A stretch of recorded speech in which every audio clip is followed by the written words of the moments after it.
Hey everyone, Jared and Whitney here from Travel Therapy Mentor. Welcome to the first episode of our 6-week Travel Therapy 101 mini-series. This series will be going over the basics of travel therapy, which will include short videos, podcasts, and articles. The purpose of this series is to provide a very basic overview of travel therapy for those that are just getting started and learning for the first time. For more details on any of the topics that we're going to go over on the next 6 weeks, please tune in for our weekly videos every Sunday that we've done for the past year and a half on Travel Therapy Mentor Facebook page. So each week we usually do a really long video, kind of more detailed. They're usually about an hour. But the purpose of this series is just to give you some short, concise videos and podcasts as well. In addition to that, we also have really longer, more detailed articles on our website at traveltherapymentor.com. And again, that'll go into a lot more detail about the intrinsics, the basic in and outs of travel therapy. But this week, we're just going to present some really short, quick videos and short, quick articles to give you the basics. The 6 topics we'll discuss in this series include what is travel therapy and how does it work, which is today's episode, travel therapy pay, travel therapy housing, travel therapy licensing process, travel therapy recruiters, and tax homes. To join us on this series, be sure to subscribe to our YouTube channel, podcast, and visit our website. So let's get started on today's topic. What is travel therapy and how does it work? So what is it? Basically, you might have heard of different terminology used. So you could have heard people say travel therapy.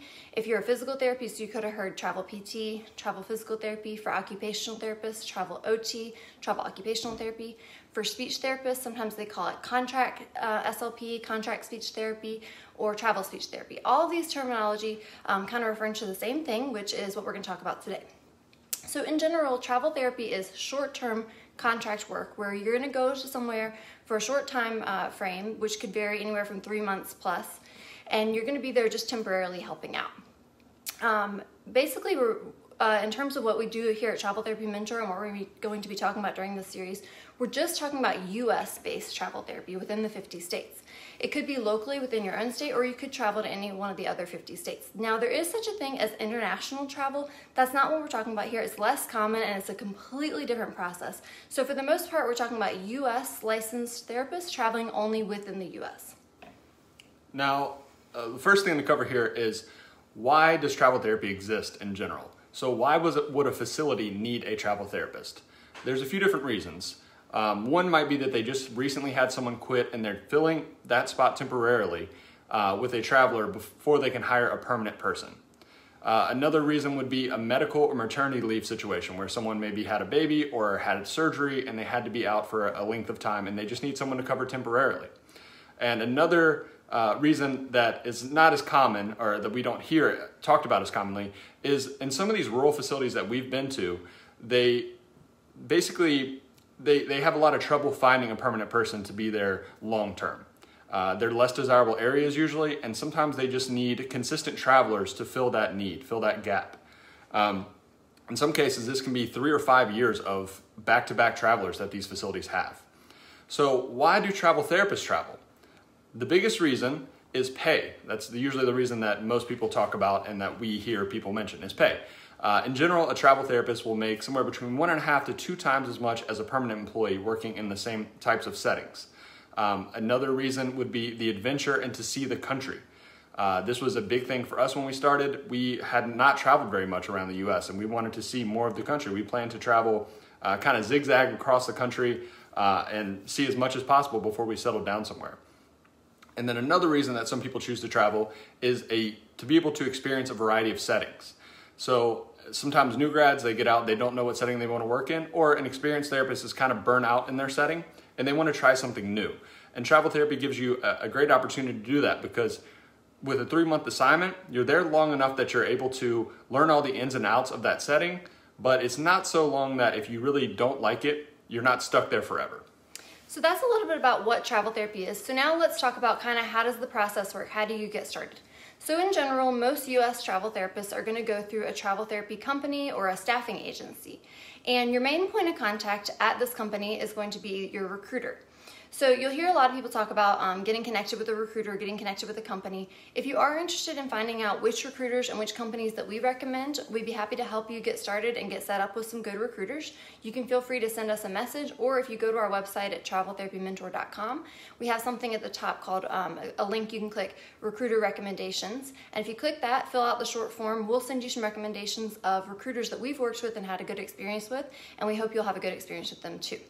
So after you get started contacting some companies and recruiters, the recruiter is going to be your main point of contact who's going to help you search for the jobs. So you kind of tell them a little bit about yourself, you maybe give them your resume, fill out a profile with them, and then they'll say, okay, what states are you kind of interested in, what settings are you interested in, and they'll start searching for jobs for you, and then they'll present some options to you. They might say, okay, I have this job here in this state, it's in this setting, would you be interested? You let them know yes or no, and when you say yes, they'll submit your application to that job for you. And then if things go well and the facility receives your application, they like the way your resume looks and everything, they'll contact you and say, okay, we're going to set up a phone interview. So you'll participate in a phone interview with the facility, maybe the director of rehab. And then if that phone interview goes well, if you like the job, if they like you and they make you an offer, then at that point, you're going to sign a contract. Now, a typical contract length is usually 13 weeks or 3 months. However, they could vary just depending on what the facility needs and what you're agreeable to. We have seen some anywhere from just a few short weeks up to a year. Yep. When we go and present at schools or at conferences, a common question we get is, can you choose where you go? That's something that people are very concerned with. And usually this is because people want to go to a specific area, or they've heard great things about a certain city or state and they want to go visit there. The answer to that question is both yes and no. It really depends. There's 3 main variables to consider with travel therapy. The 3 are setting, location, and pay. And essentially, the more picky you are with one of those variables, the less picky you can be with the others. So if you really want to go to a certain state, as long as there's a decent number of jobs there, you can probably find something there, but you can't be as picky on the setting and get the highest pay possible for that job. And then the opposite is true as well. If you are really specific about what setting you want to work in, then you can't be as picky about what state and potentially about the pay rate as well there. So basically you just can't be as picky if you really want to go to a certain state or a certain area. Another question that we get is, do you need to be licensed in each state? And the answer there is yes. You must be licensed in each state where you want to work. Normally this means that you have to apply to each state individually and go through all their requirements for the licensing process. This can be quite a bit of hassle. It's one of the biggest downsides of being a travel therapist in our opinion. We really do not enjoy applying for those state licenses. I guess right now there's legislation that is being worked on to try to make it an easier process with a compact license, which basically once you get licensed in the first state of the compact, then it would be a more streamlined and easier process and a cheaper process to get licensed in each subsequent state that's also in the compact. Right now, PT is the only discipline with the compact enacted and active. OT and SLP are working on it, but it's probably still going to be a while for them. But that's really going to make things a lot easier for travel therapists in the future. So stay tuned. In a couple weeks, we're going to have a video in more detail about licensing, so you'll be able to learn more about that in our upcoming series.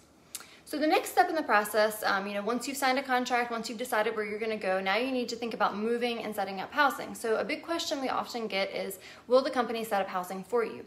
The answer to this is they could if you'd like them to. However, most often travel therapists choose to, instead of having the company set up the whole process of housing and find the housing for them, they just give them a housing stipend, which is an amount of money that they'll give you to pay for housing, and then you find the housing on your own. And again, we're going to do another video and article later in our series on more details about all the things you want to know about short-term housing, so stay tuned for that. The next thing in the process that a lot of people want to know about is, how do the benefits work and how does the pay work? So benefits, luckily you can receive a lot of the same benefits that you would receive at a permanent job. And it's important to know that you receive the benefits from the staffing company that you're working with, not from the facility where you're going to work. You're an employee of the travel company or the staffing agency, not the actual hospital or skilled nursing facility. So with that, you are actually only going to receive your benefits, your health insurance, your 401k, so forth and so on, while you are on contract and working with that company, and sometimes for short periods between contracts, as long as you resume your next contract with that same company. If you decide to switch companies, your benefits will change. And again, we've got a lot more detailed videos and articles on our website on this topic. The next part is kind of pay. A lot of people want to know, as Jared mentioned earlier, you can make a lot more. Well, how much can you really make, and how does the pay work? Because the pay is a little bit different than that of a permanent position. So as a basic overview, your pay is going to be broken down into an hourly pay, and then you're also going to receive stipends, or otherwise known as per diem, for your housing, your meals, and incidentals. And again, next week our topic is going to be more specifically on pay. So we'll do a whole video and an article next week talking about all things that you need to understand about pay. So this was just a basic overview of what travel therapy is and how it works. Later this week, we'll post an article accompanying this audio and video for those of you that are more visual learners and want to see it in written format. Stay tuned for next week's content, Travel Therapy Pay 101. All right, so as Jared mentioned, next week we're going to talk about pay, and then we've got a total of 5 more weeks of content coming your way. Stay tuned later this week, and we'll release the article at traveltherapymentor.com. If you want to make sure to tune in for all of the content and receive all the content for the series, you can find the same video or audio on Facebook, YouTube, or a podcast, so subscribe wherever you prefer to find the video or audio, and then the article will be at traveltherapymentor.com. So go over there and subscribe to make sure you don't miss a thing, and you can learn everything there is to know about the basics of travel therapy. Thank you for tuning in, and we will see you next week. Take care.